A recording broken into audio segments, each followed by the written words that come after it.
Assalamualaikum warahmatullahi taala wabarakatuh. Salam bahagia, salam pencerahan untuk teman-teman yang berkesempatan bersama dengan saya pada hari ini. Apa khabar anda semua?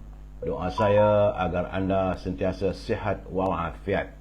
Saudara, dia buat lagi. Tak nampak siapa yang hadir. Ya, saudara Anggrek Rim, Puan Anggrek, anak anda Anggrek Rimba, saudara Syukur Jamil, kena godam. Saudara Mazli Syamsuddin, saudara N. Abdul Bakir, selamat malam. Cikgu Din, apa khabar? Saudara Zamri Elsi, Ahri Roy, Fakri Sani, saudara Ibrahim Cik Muda, Rosli Rizal, apa khabar saudara Rosli? Saudara Rosli Le. Teman-teman, jangan lupa like and share. Tuan Haji Saudara Haji Azhar belum mana? Apa khabar Tuan Haji? Selamat malam. Saudara Syarul Azam, saudara Minahat. Begitu juga dengan saudara Musyari Nazrin, saudara Muhammad Khairul Kamarudin. Waalaikumsalam. Saudara Zakaria Hashim, doa saya anda sentiasa sihat walafiat. Saudara Nur Hisham Muhammad daripada Ampang, Selangor. Saudara Salim Yasin, saudara Rahmat Kadir, saudara Puan Nur Maria, saudara Abta Abata. Jangan lupa saudara like and share dan subscribe juga di Instagram. Kerana awal-awal lagi dah nampak ada macam-macam terganggu. Saudara Yusuf Ishak, saudara Paipon, apa khabar saudara? Saudara Wan Tebu, saudara Zakaria Hashim, Waalaikumsalam. Saudara Ahmad Tarmizi, saudara Abu Sama Adin, saudara Alias Adan Khalil, saudara Rosli Hassan, saudara Azhar Tok Kaya, saudara Muhammad Hamzah. Jangan lupa like and share di Instagram. Itu yang saya nak. Kalau nampak hati dan good tu, seronok je saya. Banyak juga pencerahan malam ni. Saudara Abu Sama Al-Bakri Alba, Puan Siti Zubaidah Ma'nafiah daripada Taiping, saudara Siti Muhammad Zam, saudara Abu Sama, saudara Matmid Mahusin Dollah, saudara Joka Karim, Puan Nurzila Hamidah, Puan Hamidah Rashid, Awang Yusof, Jo Karim, Jo Karim, yang Maya, cucu saya nak masuk pula ni. Hari ni dia jadi imam pada mak dia. Saudara Syam Nazri, Nur Hasmadi, saudara Ubat Basirul Wahab, apa khabar saudara? Tailong, apa khabar Tailong? Liza Ahmad, Aziz Izam, Madam K, anak Vic, menuju akhirat. Bila nak bertanding dengan Luqman Adam? Saya tak nak berganding. Bukan berganding nanti dululah. Tengok bila ada kesenangan. Saya lihat Datuk Luqman Adam pun sibuk. Ya saudara, saudara Abdul Hashim, Rusni Kuringot, apa khabar? Saudara Mak Radi, Nahariah, saudara Yauman Waras. Ada yang di Instagram, ada yang di Facebook. Dua-dua saya cuba santuni. Pada yang tak sempat saya santuni, saya mohon maaf. Kerana banyak sangat. Kalau nak sebut nama satu persatu tu nanti tengah malam tak selesai. Baik, saya teruskan pencerahan. Terima kasih Saudara Zainal Abidin. Seperti biasa, pembicara saya bermula dengan pemberitahuan. Sebab saya pagi tadi menerima kiriman daripada sahabat kita, Saudara Jamil Idris, sama juga dengan Rio daripada Universiti Melaya. Mereka tidak henti-henti menghantar kiriman pada saya untuk diwawarkan pada anda semua. Kedudukan negara bagaimanapun, hari ini, hari Isnin 29 Ogos, 2 hari lagi kita nak sambut 31 Ogos. Tetapi dah masuk 890 hari dah COVID-19 menyerang negara kita. Masih belum merdeka lagi negara kita daripada serangan COVID-19, saudara. Saudara Hazrul Ali, saudara Abdul Rahman, Rohani Junid, saudara Azli, saudara Puan Halimah Hashim, Zedi Izwan, Haji Zakaria. Baik saudara, semalam nampak gayanya susut lagi. Alhamdulillah, nampak gayanya virus corona susut. Kemarin 2,491, tapi semalam 2,151 jangkitan. Jumlah jangkitan kumulatif adalah 4,776,194. Yang tak seronoknya masih ada lagi 6 kematian dilaporkan saudara. Dari kiriman saudara Rio bersama dengan saudara Jamil Idris, terdapat peningkatan jangkitan di negeri Kedah, iaitu di 4 negeri. Dan negeri Kedah kekal 78 orang jangkitan. Dan susutnya di sebelah negeri. Alhamdulillah. Cuma Selangor meningkat balik kepada 720. Wilayah Persekutuan susut 358. Sabah Alhamdulillah susut pada 212. Perak juga susut 180. dan Negeri Sembilan turut susut 119. Lain-lain negeri alhamdulillah berada di bawah 100. Bersama-samalah kita berusaha untuk mengekang penularan COVID-19, saudara. Jaga kesihatan, jaga kebersihan diri kita dan keluarga. Ya, Saudara Muhammad Syarif, Puan Hasnah, Puan Syarifah Hafifah, Saudara Muhammad Syaril Adam, Waalaikumsalam, Saudara Muttalib Meknun, Bulan Terang, Saudara Rosman Abu Yasin, Saudara Mak Yusuf Hamzah, Razak Daud. Ya, saudara, saya minta izin dalam 2 minit untuk e-commerce, saudara. Jadi kalau anda mempunyai produk mahu diwawarkan, hubungi Al-Azhar di talian 01133041241241. Al-Azhar tentulah dia berniaga haruman setangi bakur. Dia macam kemian, saudara. Bakar je satu rumah, harum, aromanya cukup semerbak mewangi. Samping itu dia juga ada minyak wangi. Minyak wangi ini daripada tanah Arab. Saya menggunakan minyak wangi Amir Al-Khud. Ya, Saudara Muhammad Syaril, Saudara Roslan Mubin, Saudara Alfian, Syahruddin Yahya, Putra Shah, Haslinda Comel, Saudara Mahathir Yashim. Juga Al-Azhar berniaga gula O. Ini untuk teman-teman yang health conscious ataupun yang pentingkan kesihatan untuk mengurangkan kadar gula dalam badan. Gula O dia tidak punya kalori, saudara. Boleh berpesan dengan Saudara Al-Azhar, saudara.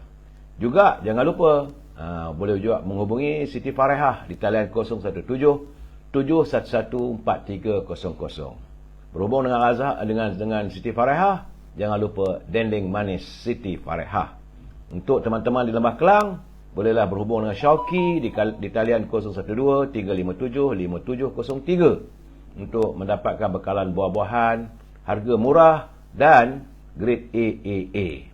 Akhirnya, saudara, adalah makanan kegemaran saya, iaitu popiah sira Lady Maria.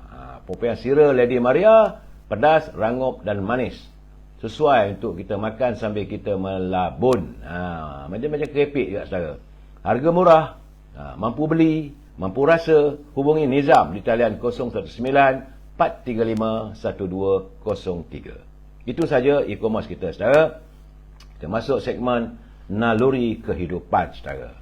Saudara, sama ada kita susah atau senang, sewajarnya kita menghalakan tujuan hidup kita semata-mata kerana Allah SWT dan sentiasa bertawakal setelah segala usaha kita lakukan.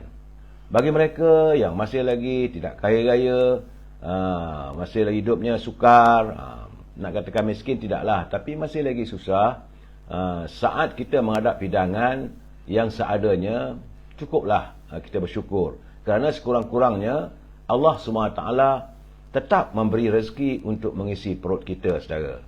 Sebenarnya Allah itu maha adil dan bijaksana dalam menentukan hidup hambanya. Hanya kita sebagai manusia sahaja yang berasa diri mereka tidak diadili dengan sebaik-baiknya. Dan sebagai hamba yang beriman, kita seharusnya tak usahlah bersedih jika diberi kehidupan miskin ataupun susah. Kerana Allah sebenarnya lebih tahu apa yang dia mahukan untuk hambanya.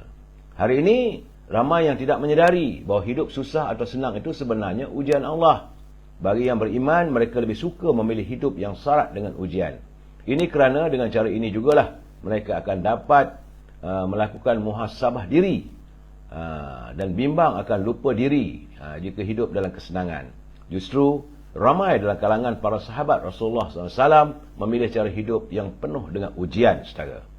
Malah kita juga dianjurkan supaya dilindungi daripada kefakiran. Bagaimanapun sekiranya ketetapan Allah memberikan kesusahan untuk hidup, kita disarankan agar banyak bersabar dan redha, saudara. Kita jangan terlalu memikirkan mengapa Allah mentakdirkan kesusahan. Kerana kita mesti percaya, saudara, bahawa ada orang lain yang hidupnya lebih susah daripada kita. Kita hendaklah bersyukur di atas rezeki yang dikurniakan. Kesusahan yang kita alami hanyalah salah satu ujian kecil daripadanya. Oleh itu, apabila bangun pada pagi hari, saudara, janganlah sama sekali kita merungut tentang kesusahan hidup yang dialami. Tetapi, hendaklah sentiasa berdoa agar dimurahkan rezekinya. Jadi, saudara, berusahalah untuk bermanis muka pada setiap pagi. Bangun pagi, kuntumkan senyuman pada isteri, keluarga kita, dan lemparkan jauh-jauh jika ada masalah yang membelenggu pemikiran kita. Mulakan hari baru dengan senyuman, kerana ia merupakan sedekah yang tak perlu mengeluarkan modal, tapi besar ganjarannya, saudara. Itulah naluri kehidupan kita. Ingat saudara, bila bangun pagi, senyum. Tersenyumlah anda pada dunia yang sedia menanti kita. Biar kita menghadapi dengan pelbagai masalah dalam kehidupan. Saya menerima kiriman dan mutiara kata daripada Saudara Hibil, katanya, yakinlah, setiap tangan yang menadah ke langit tidak akan pernah kembali dalam keadaan kosong. Makbul atau tidak doa kita itu merupakan rahsia Allah SWT. Jadi jangan lupa saudara, berdoa lebih-lebih lagi selepas kita melakukan solat tahajud, solat subuh dan solat duha. Saat itulah yang terbaik kita berdoa pada Allah SWT.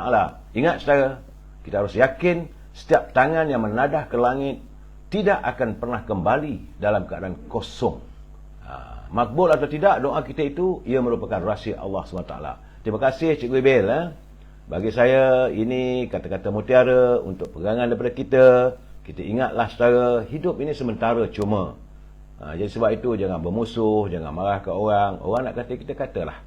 Dan kita harus sentiasa berpesan-pesan. Pesan saya pada pimpinan negara, janganlah berbelanja wang negara tanpa had. Kerana kita bimbang negara akan muflis. Ya, Saudara Mas Syamsuddin, Saudara Manpo, Saudara Badul Syam, Muhammad Shah, MF Hairi, Saudara Abu Bakar, Saudara Samsul Anwar. Salam. Coca-Cola Moh. Dia kena sebut nama dia. Kalau tak sebut nama dia, dia marah saya. Baik, saudara. Bicara kita malam ini, tajuknya adalah ... dan mereka datang lagi. Apa yang saya maksudkan? Tunggu dulu, saudara. ... dan mereka datang lagi. Ya, saudara. Jadi untuk itu kita santun dulu pantun Pak Nazil. Saya seronok baca pantun Pak Nazil. Saya suka untuk berkongsi arus pemikiran Pak Nazil. Orang lama saudara. Dia menyindir, menegur dengan menggunakan pantun saudara. Kata Pak Nazil, pergi Lakin membeli kemeja, warnanya garang. Kata Pak Leman, sudahlah miskin, berserah saja, tanda orang kurang beriman. Jadi dah miskin kita berserah, tapi tak boleh juga, kena berusaha. Jadi orang yang kurang beriman, kata Pak Nazil, betul, kita harus berserah pada Allah SWT, dalam waktu yang sama kena berusaha. Jangan berserah saja. Itu tandanya orang kurang beriman, kata Pak Nazil. Tambahnya lagi, Pak Lati memasang lukah, balik bersarapan, harap berjaya. Berhati-hati sebelum melangkah, khawatir berdepan dengan bahaya. Jadi kita berhati-hati bila kita nak melangkah, saudara. Kita akan melangkah dalam musim pilihan raya ni, berhati-hati.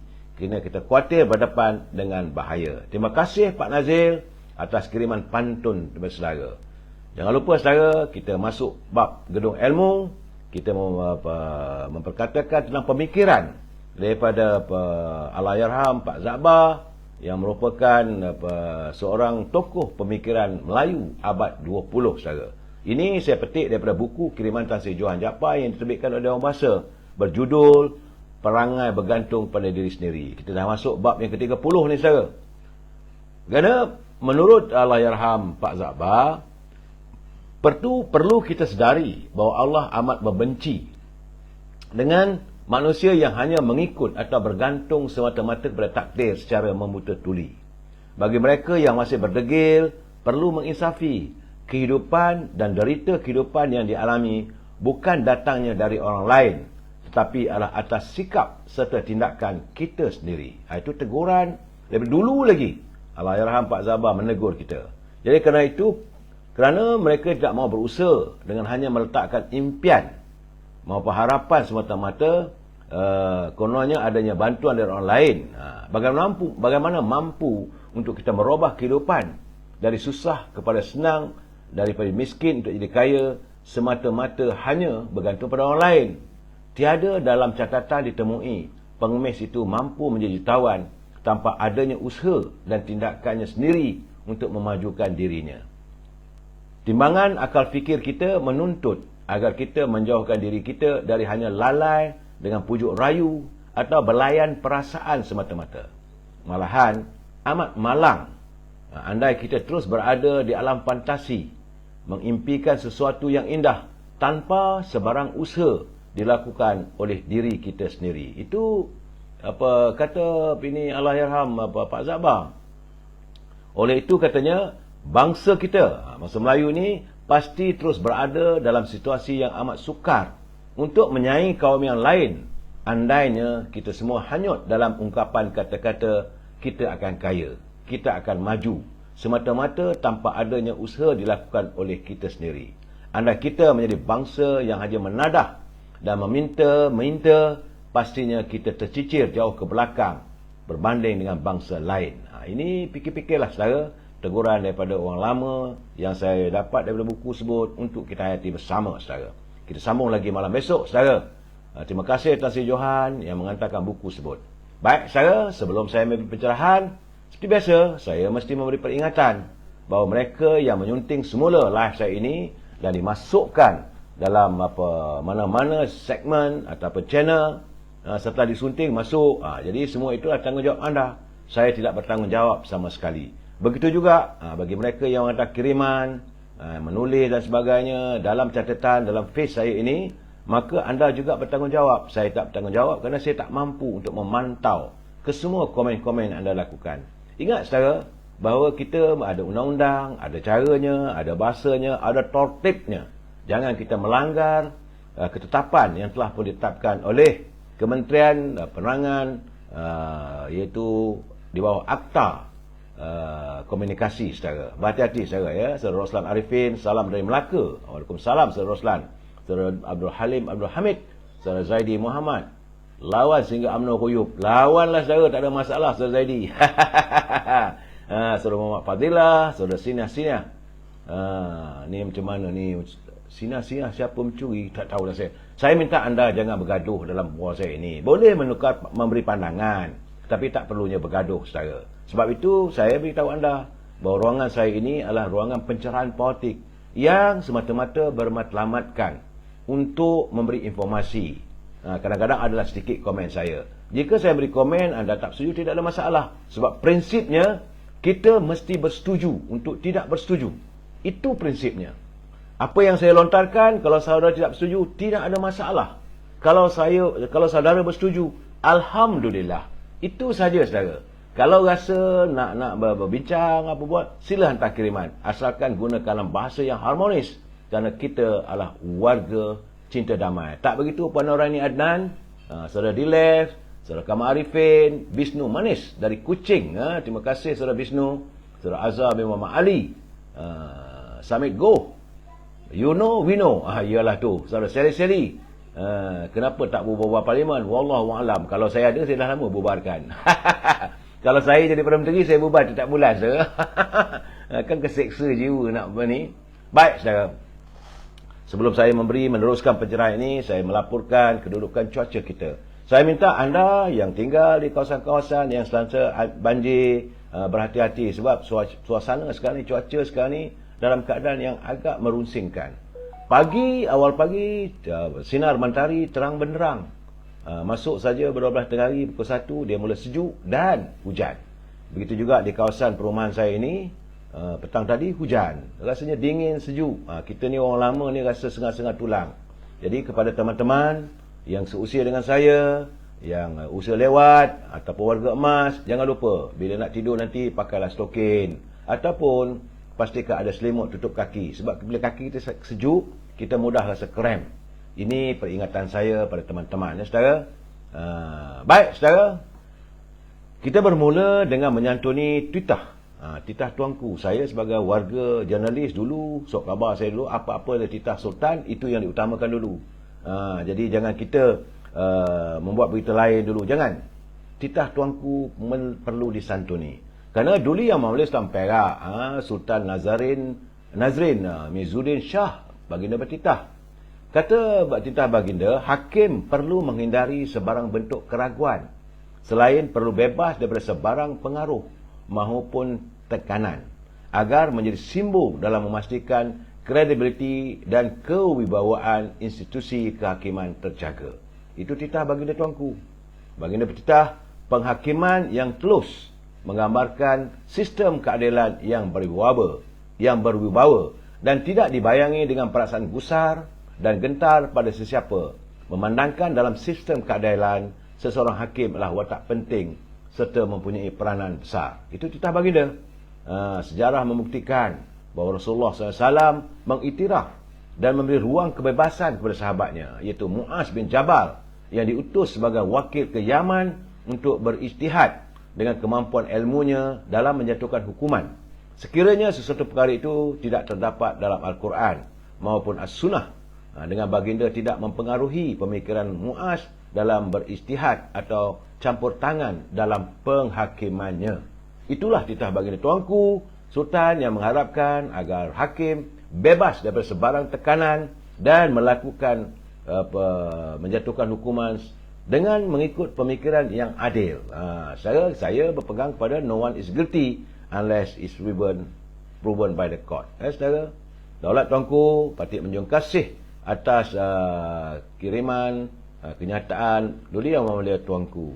Terlalu mulia hati baginda tuanku. Baik, saudara, saya juga menerima kiriman dalam kedudukan banjir. Rupanya, saudara, dalam saat negara kita ni sejuk, hujan, rupanya di Pakistan. Ya Tuhan, di Pakistan kemarin dilaporkan sejumlah 1,002 orang mati. 1,200 orang mati, 30 juta warganya yang terjejas. 10 juta hilang tempat tinggal. 800,000 lembu mati. 1 juta rumah dihanyutkan air. 40 empangan kecil pecah. Lebih 200 jambatan runtuh. Itu laporan daripada bersumberkan kepada PDMA ataupun kita sini NADMA, tapi dia Pakistan. PDMA melaporkan keadaan. Jadi saudara, kita harus berhati-hati, berwaspada. Kalau negara luar boleh mengalami musibah begitu, tidak boleh dinafikan, kita juga mungkin menghadapinya. Oleh itu berwaspada, saudara. Dan lebih menggusarkan saya, ini laporan sebelum kita masuk segmen politik, iaitu tentang bagaimana kedudukan hutang negara. Ini agak menggusarkan kira bila seorang teman mengantar kiriman saya, katanya hutang negara paling rendah dalam sejarah adalah di era Barisan Nasional dulu, Datuk Najib, itu 48.7% dengan unjuran menurun berbanding GDP. Hutang negara zaman Tun Dr. Mahathir walaupun 22 bulan dari 48.7% meningkat kepada 52%. Dan hutang negara era Perikatan Nasional pimpinan Tan Sri Muhyiddin walaupun selama 17 bulan meningkat daripada 52% kepada 63.8%. Jumlahnya sekitar lebih kurang 1.04 triliun. Ia merupakan paling tinggi dalam sejarah, di mana unjuran hutang di bawah hari ini, di bawah pimpinan Datuk Seri Ismail Sabri, katanya hutang ini boleh menurun sehingga kepada 60% saja. Itu pun pada tahun 2023. Semua ini adalah berpunca daripada dunia yang masih lagi tidak mahu menyokong industri ataupun melakukan pelaburan di negara kita kerana kedudukan kestabilan politik yang masih lagi dalam keadaan in the limbo, saudara. Dalam waktu begitu, kita juga mendapat kiriman bagaimana inflasi pada bulan Julai 2022 sudah pun meningkat kepada 4.4% berbanding pada bulan Mac yang lalu pada kadar 2.1%, saudara. Jadi sebab itu kita nak tanya, pasukan jihad mengawal inflasi buat apa? Harga roti pun dah tak boleh kawal. Cuma hari ini saya dapat kiriman ini pengerusi jihad mengawal inflasi ini masih mengumumkan bahawa harga ayam bukanlah turun pada RM7, masih lagi pada harga siling RM9 lebih. Walaupun katanya tapi masih lagi kekal, bukan menurun. Bagi saya kalau buat pengumuman tak kekal, tak ada apalah. Sebab sekarang ni kita dah begitu terkesan harga mahal. Itu saja, saudara. Cuma saya nak pesan pada teman-teman, ingat ya, dalam saat-saat begini skema masih lagi bermerajalela. Saya menerima kiriman bagaimana berlaku di Sibu, iaitu seorang promotor jualan wanita. Kesian, beliau mengalami kerugian berjumlah RM8,500 setelah wang dalam akaun banknya dipindahkan tanpa kebenaran ke akaun individu yang tidak dikenali. Mangsa berusia 40 tahun, dia menyedari wangnya miliknya hilang pada 21 Julai sekitar jam 6 pagi di rumahnya di Ulu Sungai Merah di Sibu. Semasa mangsa hendak membuat pemindahan wang ke akaun lain, dia menyedari wang dalam akaun miliknya telah pun berkurangan. Jadi hasil semakannya, dia melihat dalam sistem perbankan dalam talian online, dia mendapati berlaku 3 transaksi pemindahan wang dari akaunnya ke akaun orang lain yang tidak dikenali. Transaksi itu direkodkan pada 21 Julai jam 2.21 pagi sebanyak RM2,500. Jam 2.26 pagi RM3,000 dan pada jam 2.32 pagi RM3,000. Jadi sebab itu dia pun membuat laporan polis berhubung dengan katanya pemindahan wang mangsa telah masuk ke satu akaun bank atas nama seorang lelaki. Saudara, berhati-hati. Boleh dikatakan hari-hari saya dapat kiriman begini. Dalam keadaan begitu, kita berwaspadalah saudara. Ya. Betul, saudara Razali Samad. Harga roti pun naik. Nak buat macam mana? Kata ada pasukan menentang jihad inflasi. Pulanglah saudara. Cakap lebih-lebih orang marah kita nanti. Nanti orang kata kita menghasut rakyat. Ini pun masalah juga. Saya mencerita begini pun orang marah. Saudara. Sebab itu saya tengok, saya gelak juga. Ini pejuang wanita daripada Bangi, iaitu Pah Merah. Nampaknya dia dah mula react atas banyaknya komen-komen yang terdapat dalam media sosial. Katanya kata Pah, kita membaca macam-macam tuduhan dan gelaran terutama terhadap wanita-wanita yang turun ke mahkamah tanda solidariti terhadap Datuk Najib. Ada yang menghina wanita-wanita yang bertaraf ibu, kakak atau adik. Kononnya mereka ini dibayar dan sebagainya. Barangkali katanya orang muda yang menghina wanita ini, mungkin mereka lupa dalam kalangan itu ada ibu, ada kakak dan adik mereka. Mungkin juga isteri mereka yang menunjukkan tanda terima kasih serta sokongan kerana selama 9 tahun Datuk Najib daripada Menteri Kerajaan beliau memberikan segala-gala macam bantuan. Jadi ada anak-anak muda yang turun di mahkamah kerana zaman Datuk Najib, anak-anak muda belia masuk IPT dan IPTA merasa mendapat berbagai inisiatif. Jadi budi beliau dizahirkan dengan bersolidariti walaupun tanpa upah. Dan kita mahu kalau mereka tak mampu seperti makcik atau kakak itu, janganlah menghina mereka, kata Pah. Sekarang sekurang-kurangnya mereka tahu menghargai budi dan jasa orang. Itu keadaan saya. Jadi kalau kita kiriman, janganlah kita kata makcik-makcik yang memberi solidariti kepada Datuk Najib waktu pembicaraan, pada Datuk Zahid. Mereka nak sokong, biarlah. Saya tak pernah marah kalau ada orang yang pergi beri sokongan kepada Lim Guat Eng apa semua, kita diamlah.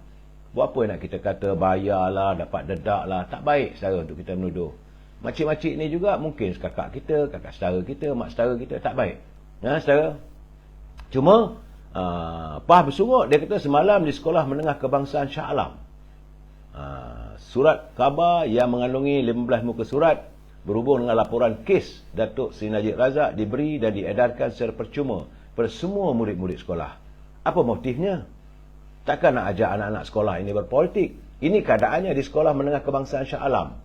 Sepatutnya pada keadaan ini pihak sekolah haruslah memaklumkan apakah ia hanyalah kebetulan dan mereka tidak kuasa menghalang pihak yang nak buat edaran sekolah. Jadi pihak kementerian dan pejabat pendidikan perlu memberi penjelasan. Kita tak mahu sekolah yang tempat anak-anak kita, puteri-puteri, putih-putih wira bangsa kita ini menuntut ilmu, disalurkan dengan pelbagaian kebejatan politik. Terima kasih Pah. Dalam keadaan begitu, saya melihat bagaimana Menteri Besar Perak, Datuk Seri Syarani, dia nampak gayanya dia marahlah. Kerana rupanya semalam Dr. Mahathir turun ke kawasan beliau di Perak. Jadi dia mempersoalkan bagaimana kononnya mungkin ada pengampunan diraja bagi membebaskan Datuk Najib. Sebenarnya kata Datuk Syarani, tak payah nak bercakap soal itu. Sebab Dr. Mahathir sendiri pun pernah meminta permohonan diraja untuk membebaskan Datuk Seri Anwar Ibrahim. Jadi dalam keadaan begini, janganlah tempelak. Orang nak buat tak boleh. Dia nak buat boleh. Itu katanya. Jadi bagi saya lah, kita harus berlapang dada. Siapa nak buat itu tugas mereka. Tak payahlah kita ni bergaduh sama-sama kita. Memanglah saya nampak Dr. Mahathir ni hidupnya sejak dari dulu lagi dalam politik bergaduh dengan semua orang. Dia bergaduh dengan Tengku Abdul Rahman, dia bergaduh dengan Allahyarham Tun Sin On, dia menipu Datuk Arif Idris, dia bergaduh dengan Yang Mulia Tengku Razali Hamzah, dia bergaduh dengan Musa Hitam, dia bergaduh menipu Tun Gapar Baba. Ya saudara, dengan Anwar Ibrahim tak usah ceritalah. Kerana dia juga bergaduh dengan Pak Lah, akhirnya dia bergaduh dengan Najib. Tak tahulah lepas ni nak bergaduh dengan siapa lagi. Jadi saya harap Datuk Seri Syarani, yang Datuk Seri Syarani Perak, Menteri Besar Perak, Jangan mengundang pula nak bergaduh dengan Dr. Mahathir. Dia suka bergaduh dengan orang. Sebab tu saya katakan bahawa Dr. Mahathir ni, hidup dia, kalau tak ada krisis, dia tak boleh hidup. Dia kena mewujudkan krisis, mewujudkan perbalahan, baru dia hidup. Kalau tak, dia duduk. Macam kata Cik Gafar lah. Hidup ini seperti gasing. Kita mesti berpusing. Selagi tak berpusing, kita akan mati. Itu pesan Cik Gafar pada saya bagi orang politik. Dari gambar itulah amalan Dr. Mahathir. Dia mesti cari jalan supaya dapat terus hidup. Selagi dia tidak mewujudkan segala masalah ataupun perbalahan politik, maka seolah akan terkulai layu lah. Itu saya. Saudara Coca-Cola Moh, betul. Jangan sebut Mak Liwat. Kita sebutlah Datuk Seri Anwar Ibrahim. Tak baiklah kita menyebut orang begitu. Saya tak suka, saudara. Minta maaf lah, saudara Coca-Cola Moh. Sebab pencerahan saya ini, kita adalah warga cinta damai. Kita berbahasa sebaik mungkin. Teman-teman yang kalau boleh saya tegur lah. Saudara Acar Bentayan, dia kata Mahathir takut dengan bayang-bayang. Saya tak tahu nak kata macam mana. Saya lihat dia berhidup, dia tak ada lain. Asyik bergaduh dengan semua orang. Dan kalau tak bergaduh, mungkin hospital juga duduk, saudara. Dan hari ini perbicaraan Datuk Seri Zahid Hamidi, saya perlu melaporkan juga ini tentang kerana beliau adalah Presiden UMNO. Kerana dalam waktu pembelaan dirinya, apabila dia ditanya oleh Peguam, Datuk Seri Zahid Hamidi memberitahu mahkamah bahawa Pakatan Harapan melakukan pendakwaan terpilih yang bermotifkan politik terhadap dirinya dan lebih 20 ahli politik Barisan Nasional yang lain selepas pilihan raya umum ke-14 yang lalu. Beliau selaku Presiden UMNO ketika membela diri terhadap 47 pertuduhan berkata beliau menyedarinya pada 9 Mei 2018, iaitu apabila Barisan Nasional gagal membentuk kerajaan. Beliau dan pemimpin lain didakwa di mahkamah atas kepelbagaian kes tuduhan jenayah. Menurutnya pada masa sama seramai 15 orang pemimpin daripada Pakatan Harapan yang mengambil alih kerajaan pula ditarik balik pendakwaan terhadap mereka. Antara yang ditarik balik pendakwaan itu ialah Ahli Parlimen Bagan, Lim Guat Eng, Ahli Parlimen Sungai Buloh, Al Siwar Rasa, bekas Naib Presiden PKR, Rafizi Ramli. Manakala parti yang kalah iaitu katanya dirinya, Datuk Seri Najib, Datuk Seri Ahmad Maslan, Datuk Seri Tengku Anan, Tengku Mansur, serta 18 yang lain lagi diheret dan dituduh di mahkamah. Kalau ini bukan pertuduhan politik, saya tak tahu apakah lagi. Ini saya anggap dan mengikut persepsi umum adalah pertuduhan politik dan pendakwaan terpilih. Itu kenyataan beliau di mahkamah. Apa yang saya ingin sebut di sini, katanya di mahkamah tadi, ialah keyakinan kami kepada mahkamah adalah mahkamah yang adil. Dan keyakinan kami kepada sistem perundangan adalah sistem perundangan yang betul, katanya. Kertas laporan dalam siasatan sepatutnya mengutamakan untuk menyiasat isu yang merosakkan sistem keadilan dan bukannya dijadikan sebagai satu langkah untuk membalas dendam. Beliau mengatakan demikian ketika diperiksa semula oleh peguam belanya Dato' Ahmad Zaidi Zainal ketika membela diri di mahkamah tadi. Saya melaporkan apa yang berlaku di mahkamah, itu saja, tak lebih daripada itu. Sebab itu sekarang ni saya tengok agak menarik bagaimana Ton Carlos memetik daripada sumber My News Online berhubung dengan isu siasatan terhadap Hakim Nazlan yang kini telah pun menjadi isu kepentingan awam. Itu menurut Datuk Mah Wing Kuai, bekas Hakim Mahkamah Rayuan. Jadi katanya siasatan berhubung dengan Hakim Nazlan ini perlu didedahkan kepada orang awam dan seluruh negara. Pendedahan berkenaan siasatan tersebut, ia membabitkan kepentingan awam dan juga untuk menjaga nama baik kehakiman. Mah Wing Kuai, dia bukan calon-calon orang saudara. Kerana selain pernah menjadi Hakim Mahkamah Rayuan, beliau juga adalah bekas Presiden Majlis Peguam. Jadi kenyataan beliau perlu kita hayati agak ada benarnya. Kerana orang awam, iaitu rakyat, akan membuat pelbagai spekulasi sendiri. Kalau itu berlaku, kerana rakyat tak boleh nak dipersalahkan. Jadi itu berhubung dengan kes Datuk Seri Najib yang diadili oleh Nazlan. Sebab itu beliau mahukan agar siasatan terhadap Hakim Nazlan ini didedahkan. Apa dia punya ceritanya, apa biji betul-betulnya. Secara banyak yang ditulis. Tapi saya rasa nak baca apa semua menghabiskan masa saja. Saya memberitahu bahawa bekas hakim juga sendiri sudah menyuarakan, memohon agar apa saja dapatan berhubung dengan hakim siasatan terhadap Hakim Nazlan ini perlu didedahkan pada umum. Kerana ini menyangkut soal keyakinan rakyat. Bukan hanya keyakinan rakyat dalam negara kita, malah keyakinan di luar negara. Itu saja, saudara. Dan hari ini nampak gayanya peguam bela Datuk Zahid, iaitu mantan menteri di Jabatan Perdana Menteri yang jaga hal undang-undang, Datuk Zaid Ibrahim. Pula dah. Dia kata kalau kamu tak mohon maaf, kami akan saman. Peguam Kanan Zaid Ibrahim dan dua rakan kongsinya menuntut agar Presiden Badan Peguam Malaysia, Karen Chia, untuk menarik balik dan memaaf sepenuhnya dan secara tidak berbelah bagi atas kenyataan media yang didakwa menjadi libel yang serius mengenai kelakuan mereka dalam rayuan kes SRC International bekas Perdana Menteri Datuk Seri Najib Tun Razak.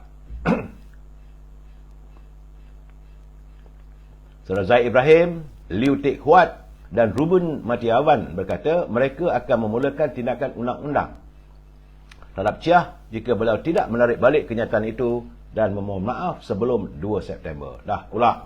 Peguam sudah bergaduh dengan presidennya. Nak masuk ke mahkamah pula. Inilah keadaannya, natijah yang berlaku sekarang.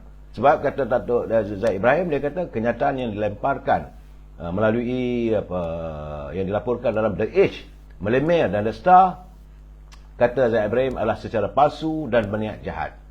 Kita jangan ulas, saudara, sebab kita bukan pakar undang-undang. Biarkan kedua-dua mereka ini bertemu di mahkamah. Itulah yang sebaiknya, saudara.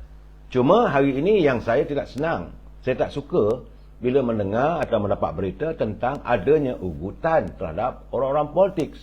Apa yang dialami oleh ahli Parlimen Johor Bahru, Akmal Mat Nasir, yang mendakwa dirinya menerima ugutan bunuh daripada seorang pemilik akaun Facebook pada Khamis dan Jumaat lalu dengan meninggalkan satu mesej bertulis dan 27 mesej suara mengandungi ugutan dengan bahasa kesat serta makian. Saya selalu pesan, kalau you tak bersetuju, janganlah kita nak maki orang, jangan nak ugut-mengugut. Melainkan kalau jangan ambil undang-undang atas pelanggan sendiri. Kalau rasa dia bersalah, bawa ke mahkamah. Buat laporan polis untuk diadili. Saya tak tahu apa yang dimaksudkan atas sebab apa. Ini yang Muhammad Akmal Mat Nasir ini diugut sedemikian. Beliau selaku ahli pimpinan pusat PKR. Malahan katanya pejabat cabang PKR Johor Bahru di Lakin, Johor, yang juga merupakan pusat khidmat rakyat Parlimen Johor Bahru, turut katanya disyaki dibakar kira-kira jam 6 pagi semalam. Saya kata, apakah kita sudah memasuki era politik yang bukan-bukan? Kita ni berpolitik biarlah secara matang.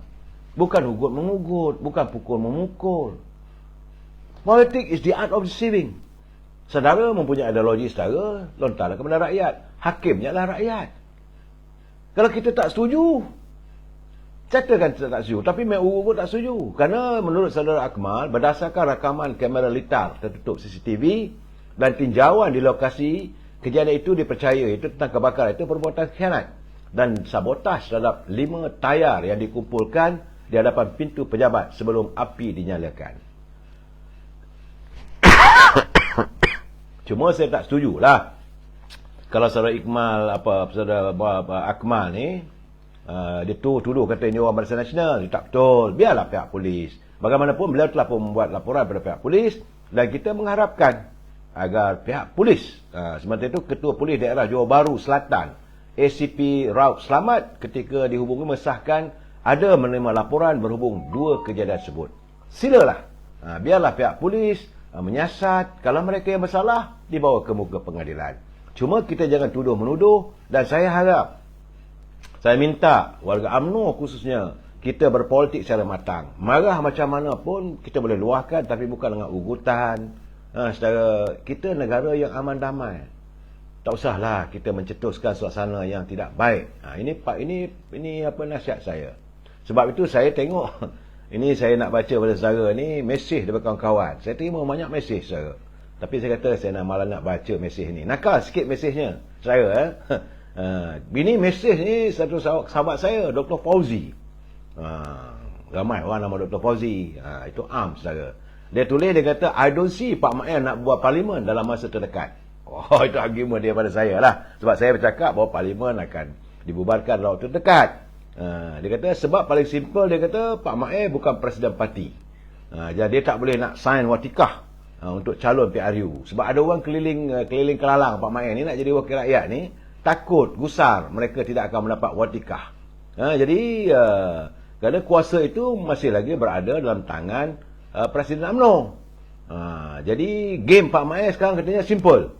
Simpan Sungai Buloh atau di Kajang katanya.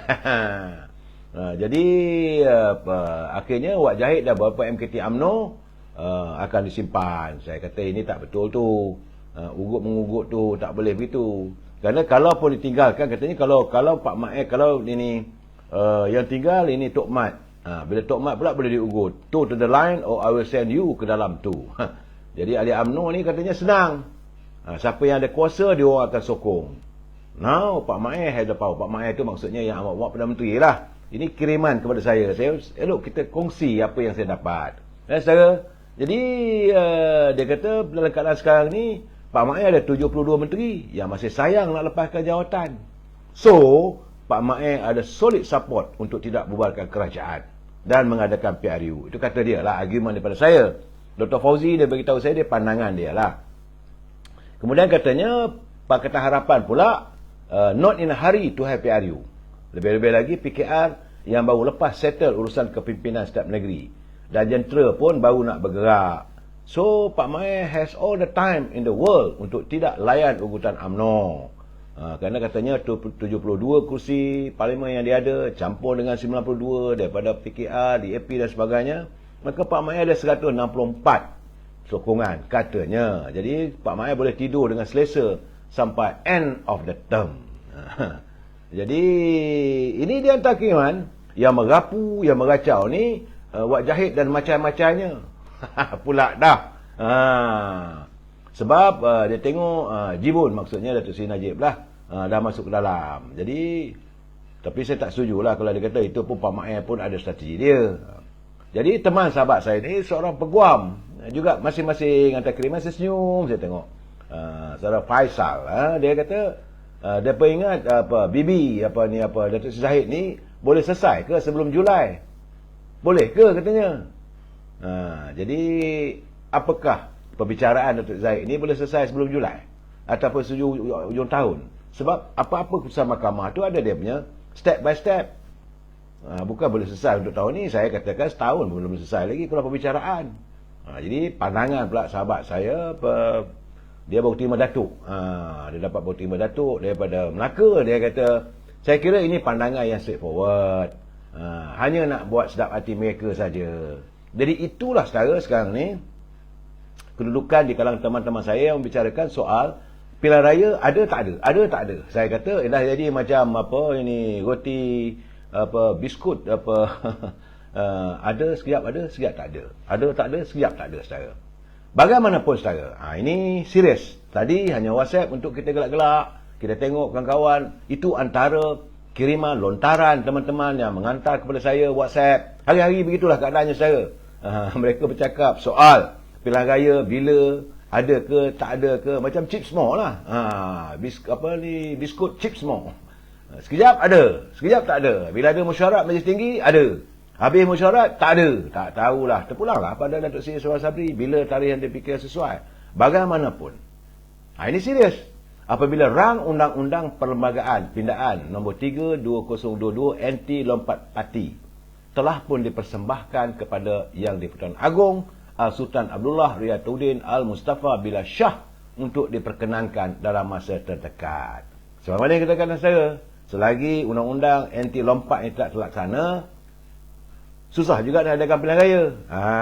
Sebab ini tuntutan daripada mereka. Tapi menurut Menteri di Jabatan Perdana Menteri yang menjaga haiwan undang-undang dan parlimen, Datuk Seri Dr. Wan Junaidi Tunku Jaafar, dia kata rang undang-undang tersebut telah pun dipersembahkan sekembalinya Baginda Yang Tuan Agong dari lawatan ke Turki 2 hari lalu. Dulu Yang Mulia Tuanku ada bertanya kepada saya berkenaan dengan rang undang-undang itu dan kita telah pun mempersembahkan untuk diperkenankan. Saudara hayati kenyataan ini. Justru itu katanya berilah masa dalam seminggu ini kepada Duli Tuanku untuk meneliti rang undang-undang itu dahulu. Jika ada yang perlu, jika ada perkara yang perlu diperjelaskan, Tuanku akan memanggil pegawai negara memberi penjelasan. Katanya Ini kenyataan beliau pada sidang kenduri rakyat di kampung Baku Hilir di Sarawak. Dalam pada itu, ahli Parlimen Setubong sebut menzahirkan keyakinan bahawa pelaksanaan rang undang-undang boleh dikuatkuasakan minggu kedua September. Saudara. Bila mendengar tu, between the line. Bila pemimpin bercakap, kita dengar hayati. Bila dia mengatakan bahawa beliau yakin pelaksanaan rang undang-undang tersebut boleh dikuatkuasakan minggu kedua September depan. Artinya bulan September. Apakah pilihan raya bulan September? Wallahu a'lam bissawab. Jadi sekarang ni yang paling pentingnya bagi saya dah cakap, ingat seminggu, 2 minggu yang lalu pun saya kata yang paling penting rang undang-undang ni dah pindah belum? Dah sekarang Dewan Negara dah putuskan, Dewan Rakyat dah bawa, turun hantar ke Dewan Negara, daripada Dewan Negara sembah kepada Duli Yang Mulia Pertuan Agong dan baginda lah yang akan menandatangani, terlaksana, maka bolehlah diadakan pilihan raya kerana itu tuntutan semua pihak. Jadi proses penguatkuasa itu melibatkan 2 peringkat. Pertama, di bawah perkara 66 Perlembagaan Persekutuan, itu mempersembahkan rang undang-undang kepada Pertuan Agong. Selepas itu, rang undang-undang itu berkenaan akan dikembalikan kepada pejabat pegawai negara dan ke pejabat beliau sebagai Menteri Undang-Undang untuk kita mohon semula kepada Duli Tuanku agar ia diperkenankan sebelum dia kuatkuasakan. Jadi itulah. Jadi sebab itu saya nampak sekarang ni arahan kepada setiausaha bahagian, ketua-ketua cawangan, ketua penerangan di bahagian UMNO telah pun mengarahkan untuk segera membuka dan mengemaskini serta mengaktifkan operasi bilik gerakan bahagian dan parlimen dan DUN bagi persiapan ke arah PRU sebelum 15 September. Itu arahannya mesti siap. Sebelum 15 September, bukan sebelum 15 September itu pilihan raya saja. Artinya bilik gerakan mesti dikemas, disiap sepenuhnya. Arahan pada sebelum 15 September. Arahan ini dah keluar. Malahan Datuk Seri Muhammad Hassan juga telah pun mengingatkan semua jentera Barisan Nasional perlu bersedia kerana tarikh PRU ke-15 sudah terlalu hampir dan berkemungkinan akan diadakan dalam masa yang terdekat. Pilihan raya dah tak lama lagi. Perdana Menteri katanya dah buat komitmen. Ini mesyuarat yang MKT yang baru lalu lah, saudara. Tapi dia tak bolehlah berikan tarikh. Memanglah, takkanlah dia nak bagi tarikh sekarang. Sampai dia kata, takkanlah saya nak bawa sampai ke tahun depan. Jadi jelaslah sangat. Kalau pilihan raya tahun ini, takkan pula nak buat bulan Disember. Nanti kata Tok Mat sambil melawak dia, sekarang berenang pula orang nak pergi mundi. Musim banjir. Artinya itulah antaranya. Jadi bagi saya, kita harus bersiap sedia sekarang tentang pilihan raya yang akan diadakan. Cuma sekarang ni saya melihat apa yang ketakutan sekarang ini adalah tentang kedudukan parti-parti dalam Perikatan Nasional. Mereka dah bimbang apakah PAS akan keluar dari Perikatan Nasional.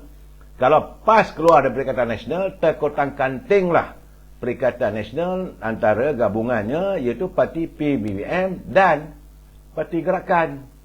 Terpulang pada PAS. Ini kebimbangan mereka. Kita tak berfikirlah. Saudara. Cuma, ini yang saya katakan. Musim menagih lagi sudah hadir. Saya nak beri penjelasan kepada anda semua. Kerana dalam pilihan raya lepas, sebagaimana saya katakan, PRU 2018, iaitu PRU 14 dulu, jangan lupa saudara, yang menuntut, yang minta rakyat sokong kepada Parti Keadilan. Dia bukan sokong pada Pakatan Harapan. Tak disebut pun Pakatan Harapan waktu itu. Dan akhirnya, rakyat bersetuju untuk memberi sokongan kepada Parti Keadilan.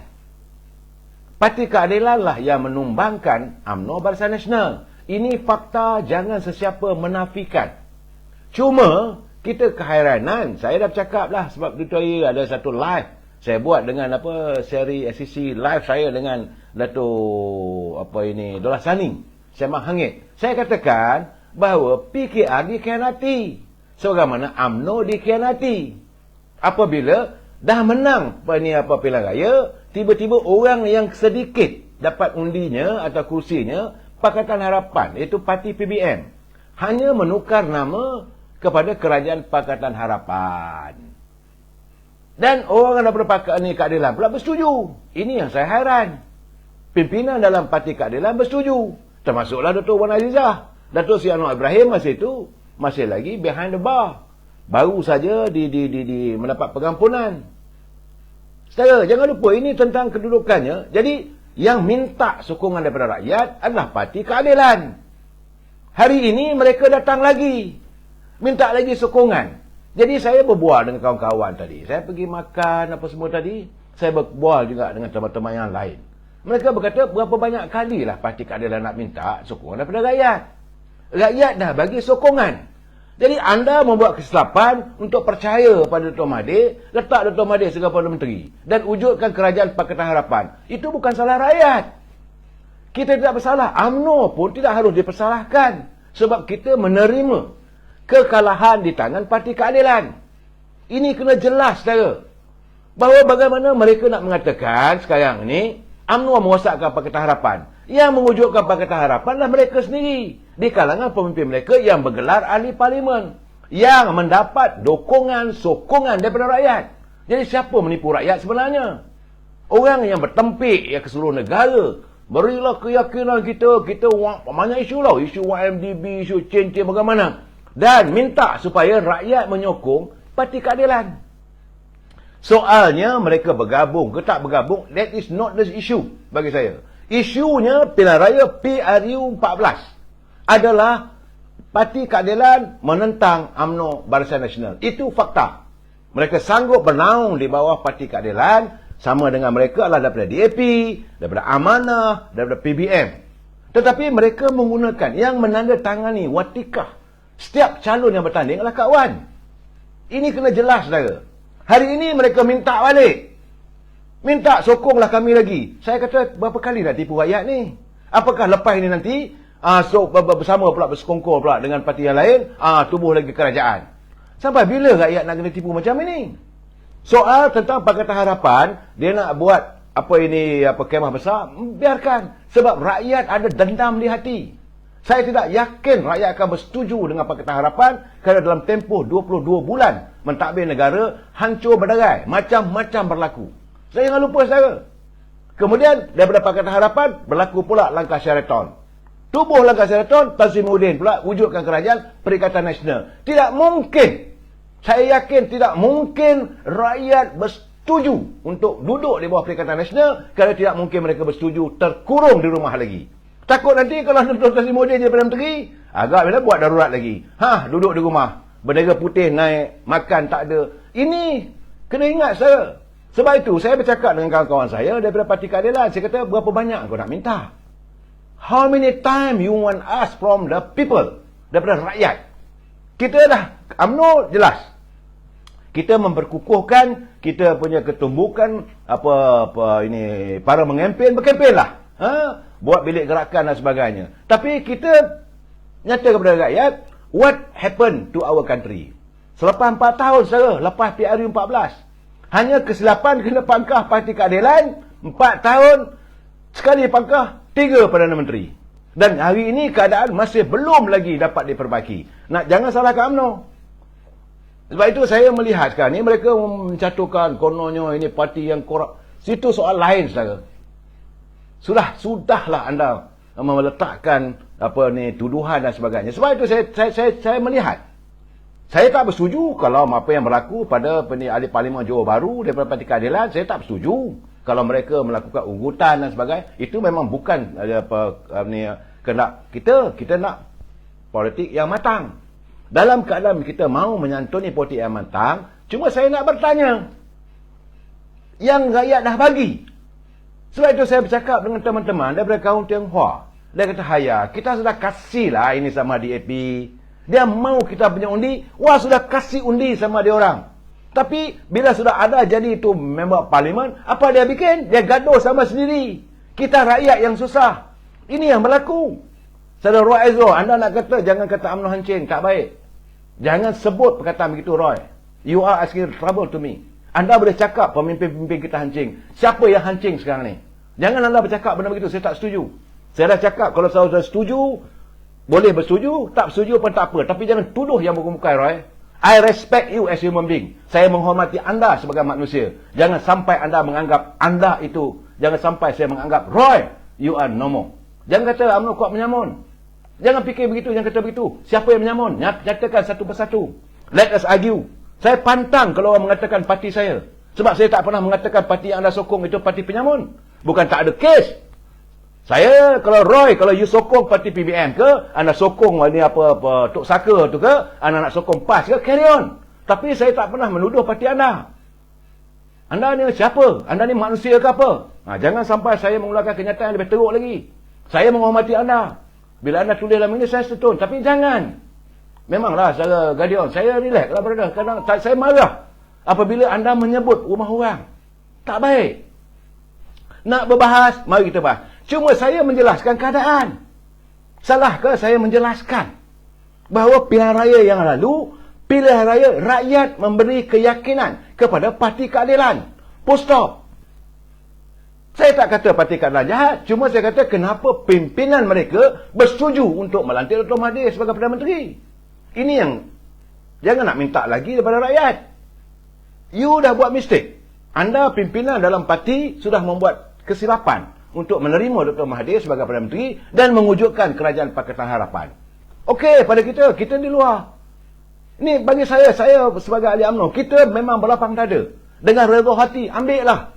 Sebab rakyat dah memilih Parti Keadilan untuk mentadbir negara. Teruskanlah. Tapi apa berlaku?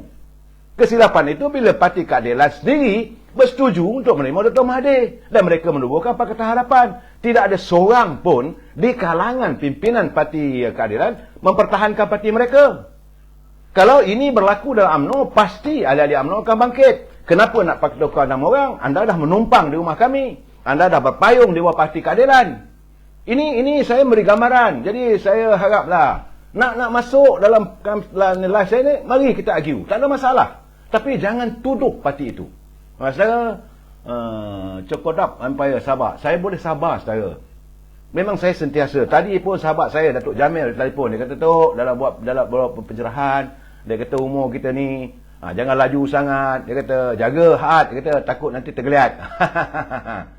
Saudara Duan Pak Awi, laju je komen. Saya tak laju. Saya geram. Kau kalau mau, saya geram kalau mereka buat kenyataan yang bukan-bukan. Saya nak bagi penjelasan sekali lagi. Saya katakan pilihan raya 2018, pilihan RU yang ke-14 dulu, rakyat majoriti telah pun memberi sokongan kepada Parti Keadilan. Kerana wakil-wakil yang bertanding itu mewakili Parti Keadilan. UMNO Barisan Nasional tinggallah terkotak-kating dengan 79 kursi. 140 lebih kursi dimenangi oleh Parti Keadilan. Itu faktanya, saudara. Cuma bila dah dapat menang, nak tubuh kerajaan, tiba-tiba mereka lantik Dr. Mahathir. Apakah dah ada referendum rakyat semua nakkan Dr. Mahathir? Kalau bertanya dengan ahli-ahli Parti Keadilan, saya yakin mereka juga tak setuju. Tapi mereka ikut kendak. Tak apalah. Ini adalah Pakatan Harapan.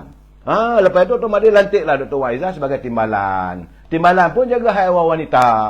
Bukan Menteri Kewangan dan sebagainya. Tidak ada macam mana apa yang berlaku di Sabah sekarang lah. Bila Gigi jadi Ketua Menteri Sabah, pimpinan daripada UMNO dapatlah jawatan paling tinggi sekali, timbalan Ketua Menteri seorang, Bung Mokhtar. Seorang lagi tu Menteri Sains Teknologi, Datuk Yaakob Khan. Bung Mokhtar jaga JKR, jaga longkang, jaga jalan raya. Lain kementerian yang penting-penting, dia sapu. Inilah juga berlaku. Tapi ahli-ahli keadilan tak bangun menentang. Bila dalam keadaan berlaku, tiba-tiba berlaku langkah Sheraton. Dalam langkah Sheraton pula, ada pula orang keadilan, pemimpin-pemimpin keadilan juga, menyabarang, menyokong. Lantiklah Tan Sri Muhyiddin sebagai Perdana Menteri di bawah Kerajaan Perikatan Nasional. Akhirnya Parti Keadilan kena tipu. Kerana Tan Sri Muhyiddin waktu itu pun bertanding di bawah tiket Parti Keadilan. Sepatutnya warga keadilan menuntut. Ini hak kami, hak parti kami. Kerana boleh cakap bahawa rumah Parti Keadilan bukanlah sarang pelacuran. Semua orang boleh datang, boleh gunakan. Saya tidak yakin ahli keadilan bersetuju. mereka juga akan mempertahankan parti mereka sebagaimana saya mempertahankan parti UMNO. Sepatutnya begitu. Tapi nampak gayanya, akhirnya setelah dirogol keadilan itu, apa yang berlaku sekarang? Dan saudara nak marah kata UMNO parti perompak. Apa hal? Ini masalahnya yang perlu saudara hayati. Jadi sekarang ni, Guna Fadilah Abdul, dah tebuk pula kita tebuk atap. Ini lagi. Siapa yang tebuk atap? Siapa yang merosakkan kerajaan? Yang mereka mengecewakan rakyat. Dan sekarang ni, mereka melaungkan kembali. Berilah sokongan kepada kami. Berilah kami kesempatan untuk mentadbir. Ini kami nak ada. Ini yang saya katakan, dulu janji 1000 mimpi. Sekarang ni tak tahulah janji apa nak dijanjikan. Saya wallahualam bisawab. Cuma saya nak berpesan kepada setiap UMNO cawangan-cawangan ni, saya minta satu saja. Dalam pilihan raya kali ini, kita yang ada di cawangan buat satu akur janji. Siapa saja nak datang, boleh. Dia nak berkempen. Kalau wakil tak datang, kalau calon tu tak datang, tak payah undi. Kalau dia datang, cakap terus terang. Kami nak tanya apa yang calon nak boleh buat. Datuk ke, tuan ke, encik ke, haji ke, lebay ke. You nak buat apa di kampung kami? Di kawasan kami. Longkang nak buat. Tulis 1, 2, 3, 4. Buat akur janji. Kena ada majlis akur janji antara pengundi dan calon. Tak kisahlah datang daripada UMNO ke, datang daripada keadilan ke, daripada DAP ke, minta mereka menandatangani satu perjanjian antara calon dengan rakyat. Kalau mereka menang, mereka tak laksanakan apa yang telah diucapkan, apa yang ada dalam akur janji itu, maka mereka boleh dibawa ke mahkamah. Kita harus masuk dalam era kepimpinan yang lebih baik lagi supaya negara kita maju, supaya kita tidak lagi adanya pimpinan-pimpinan yang dusta. Itu saja saya harapkan. Kita jumpa lagi malam esok. Wabillahi taufiq wal hidayah. Assalamualaikum warahmatullahi wabarakatuh. Selamat malam.